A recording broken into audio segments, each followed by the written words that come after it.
नमस्कार। हिमाचल अभी का रेडियो बुलेटिन सुन रहे हैं आप। मैं हूं आपके साथ काजोल चौहान। खबरों की शुरुआत करेंगे मुख्य सुर्खियों के साथ। केंद्रीय मंत्री मनसुख मंडाविया से बोले सीएम जयराम, हिमाचल में कम है आशा वर्कर, 234 पद करे स्वीकृत। ओलंपिक स्वर्ण पदक विजेता व भारतीय हॉकी टीम के कप्तान रहे चरणजीत सिंह का निधन। संतोषगढ़ के पूर्व विधायक कश्मीरी लाल जोशी नहीं रहे, कांग्रेस और बीजेपी के 3 बार बने थे एमएलए। प्रदेश कांग्रेस अध्यक्ष कुलदीप सिंह राठौर बोले, दृष्टि पत्र के वादे अधूरे, चुनावी साल में हो रही लोक लुभावनी घोषणाएं। हिमाचल प्रदेश जल रक्षक संघ ने सरकार को दी चेतावनी, मांगे नहीं मानी तो होगा आंदोलन। नालागढ़ में दर्दनाक सड़क हादसा, निजी बस से टकराई बाइक, कांगड़ा और मंडी के 2 युवकों की मौत। देश में कोरोना के नए वेरिएंट ओमिक्रॉन के चलते संक्रमण का खतरा बना हुआ है। हमारा सभी से आग्रह है कि कोरोना से बचाव के लिए समय पर अपनी दोनों डोज लें और दूसरों को भी इसके लिए प्रेरित करें। 3 सरल उपाय का पालन करें, मास्क पहने, 2 गज की दूरी बनाए रखें और आसपास सफाई बनाए रखें। अब समाचार विस्तार से। आपके स्वास्थ्य का प्रहरी श्री बालाजी हॉस्पिटल, कांगड़ा, हिमाचल। सीएम जयराम ठाकुर आज सुबह केंद्रीय रेल मंत्री अश्विनी वैष्णव के साथ बैठक की।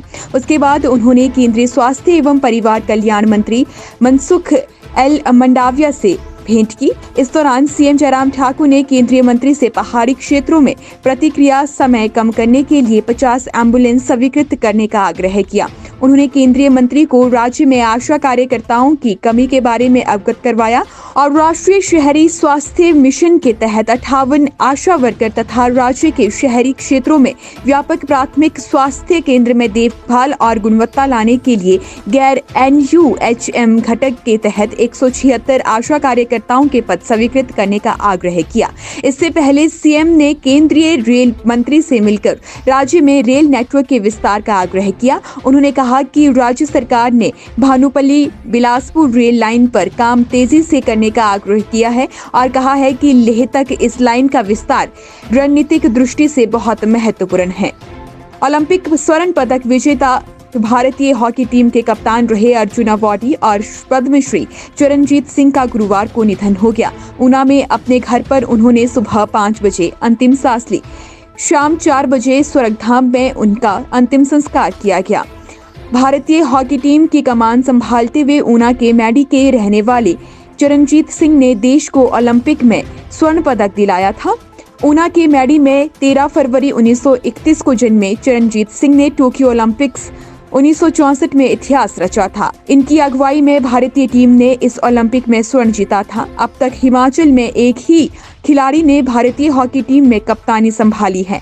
टोक्यो ओलंपिक 1964 में ऊना के चरणजीत सिंह को टीम इंडिया की कप्तानी मिली थी। टीम ने दमदार प्रदर्शन करते हुए इस ओलंपिक में देश को गोल्ड मेडल दिलवाया था।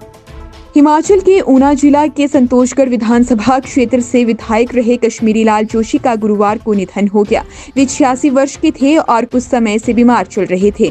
वे हरोली से 2 बार विधायक रहे थे। करीब 30 साल तक राजनीति में सक्रिय रहने के बाद अब वे आध्यात्मिकता से जुड़ चुके थे। उन्होंने राजनीति का बलिदान कर दिया था। बताया जा रहा है कि 30 साल के राजनीतिक सफर में वे 3 बार विधायक रहे। वे 2 बार कांग्रेस से जबकि 1 बार बीजेपी से विधायक रहे।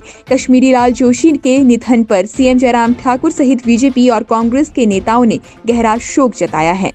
प्रदेश कांग्रेस अध्यक्ष कुलदीप सिंह राठौर ने प्रदेश भाजपा सरकार से पूछा है कि वे सार्वजनिक तौर पर बताएं कि गत 4 साल के इस कार्य में उन्होंने अपने दृष्टिपत्र के कितने वादे को पूरा किया है। उन्होंने आरोप लगाया है कि भाजपा सरकार ने लोगों को किया कोई भी वादा पूरा नहीं किया। अब चुनावी साल शुरू होता है तो सीएम जयराम ठाकुर लोक लुभावनी घोषणाएं कर रहे हैं। सरकार का खजाना अब पूरी तरह से खाली हो चुका है और प्रदेश 65,000 करोड़ के कर्ज के बोझ में चला गया है। गुरुवार को प्रदेश कांग्रेस मुख्यालय राजीव भवन में पत्रकार वार्ता को संबोधित करते हुए राठौर ने सीएम जयराम ठाकुर की ओर से पूर्ण राज्यत्व दिवस पर की गई घोषणाओं को पूरी तरह चुनावी घोषणाएं करार दिया है। शेष समाचार ब्रेक के बाद। आपके स्वास्थ्य का प्रहरी श्री बालाजी हॉस्पिटल, कांगड़ा, हिमाचल।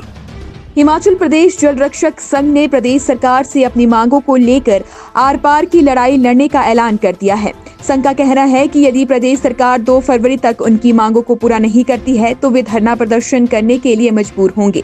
जल रक्षक संघ की राज्य स्तरीय बैठक के बाद प्रदेश अध्यक्ष जवालू राम ने कहा है कि संघ पिछले लंबे समय से जयराम सरकार से जल रक्षकों के वेतन को 9,300 प्रति माह करने और 8 साल की अवधि के बाद जल रक्षकों को अनुबंध की श्रेणी में लाने की मांग कर रहा है, लेकिन सरकार उनकी मांगों को लगातार अनदेखा कर रही है। संघ ने अपनी मांगों को लेकर जल शक्ति मंत्री महेंद्र सिंह ठाकुर और सीएम जयराम ठाकुर को भी अवगत करवाया है। बावजूद उसके संघ की मांगों को दरकिनार किया गया है।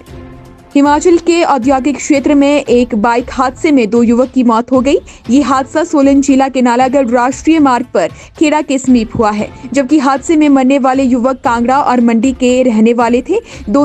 दोनों इंडोरामा कंपनी में कार्यरत थे। हादसे की सूचना मिलते ही पुलिस मौके पर पहुंची और शव को कब्जे में लेकर आगामी जांच शुरू कर दी है। बाइक पर सवार दोनों युवक नशे में थे और उन्होंने अपनी कंपनी की आगे चल रही गाड़ी को जोरदार टक्कर मार दी, जिससे एक युवक की मौके पर मौत हो गई, जबकि दूसरे ने इलाज के दौरान दम तोड़ दिया। युवकों की पहचान कांगड़ा के शाहपुर निवासी विक्रांत व मंडी के करसोग निवासी संजय के रूप में हुई है। अभी के लिए बस इतना ही। इजाजत दीजिए। नमस्कार।